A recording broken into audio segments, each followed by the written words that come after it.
వాళ్ళని పునాది చేసి ఎదగాలని, తరిమే వాళ్ళని హితులుగా తలచి ముందుకెళ్ళాలని,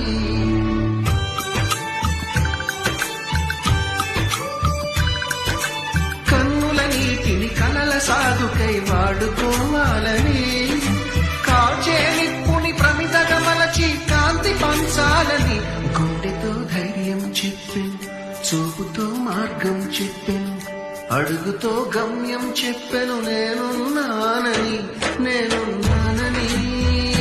నీకేం కాదని, నిన్నటి రాతని మార్చేస్తానని.